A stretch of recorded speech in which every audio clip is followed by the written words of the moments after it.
आता प्रॉब्लेम लक्ष द्या एव्हरीवन.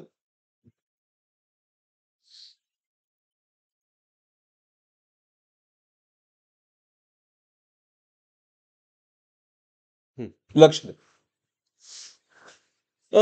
काय दिलंय बघा. फर्स्ट केस मध्ये length of potentiometer wire is l, म्हणजे पहिला पोटॅन्शियोमीटर P1 म्हणतो मला. ही जी लेंथ आहे एल, बरोबर, is it right. And battery of EMF E connect केल्यानंतर इट बॅलन्सिंग लेंथ किती आहे?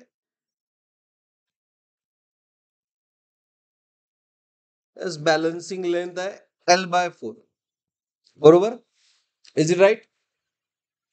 आता काय केलं, if length of wire increase by L/3, म्हणजे दुसरा एक पोटेन्शियोमीटर 2 आहे. आता ह्याची लेंथ L2 म्हणतो, किती असणार L2? पहिली एल होती L, त्यामध्ये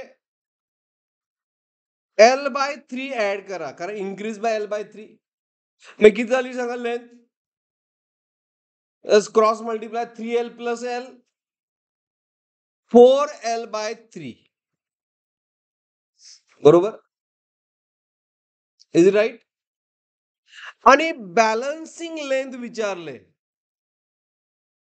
बॅलन्सिंग लेंथ आता X आहे.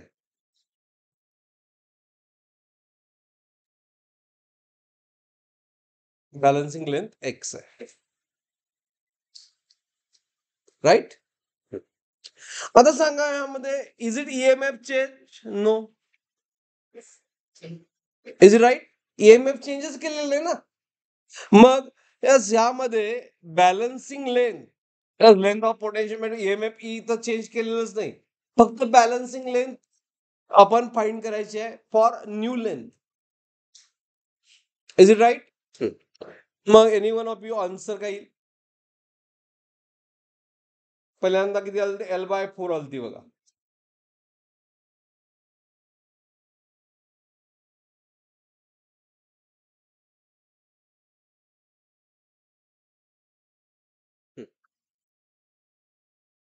बघा लक्ष द्या. तर यामध्ये पोटेन्शियल ग्रेडियंट काय चेंज होणार काय? पोटेन्शियल ग्रेडियंटचा फॉर्म्युला काय? Basic E by L. का? ह्यामध्ये सेलचा रेझिस्टन्स 0 आहे का नाही? तर मी सांगितलं लिहून घ्या फॉर्म्युला तो व्यवस्थित. ज्यावेळी ग्रेडियंट असतो E/L. Is it right? Getting everyone? ही बॅलन्सिंग लेंथ आहे, द लेंथ ऑफ पोटेन्शियोमीटर आहे, बरोबर. तर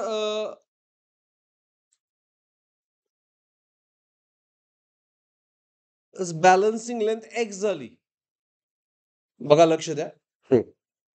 आपण क्रॉस मल्टिप्लाय, म्हणजे ज्यावेळी लेंथ L होती त्यावेळी बॅलन्सिंग लेंथ किती आहे?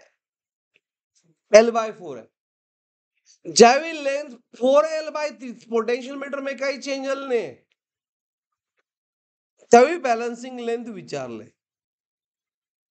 ह्या वेनं आपण इझिली सॉल्व्ह करतो, बाकी काय लॉजिक अप्लाय करण्यापेक्षा ह्या वेनं आपण इझिली सॉल्व्ह करू शकतो. ज्यावेळी बॅलन्सिंग लेंथ टोटल किती होती L, त्यावेळी बॅलन्सिंग लेंथ काय होती? L/4. लेंथ पोटेन्शियोमीटर मध्ये काही चेंज झालेलं नाही, सगळं बेसिक ते, फक्त लेंथ चेंज झाली 4L/3. मग क्रॉस मल्टिप्लाय केलं तर काय होणार? X into L is equal to what? 4L/3 multiply with L/4. Cross multiply, बरोबर. Does that 4 get cancel, 1 8 get cancel, X किती आलं? L/3. अंडरस्टूड? ऑप्शन ए किती आन्सर आलं होतं? L/3. थोडस लॉजिक अप्लाय करायचं होतं. Is it clear? So is it correct logic? Okay. ह्या वेळेला सांगितलं असतं बट ते अवघड झालं असतं परत, म्हणून सिम्पल लॉजिक यूज केलं.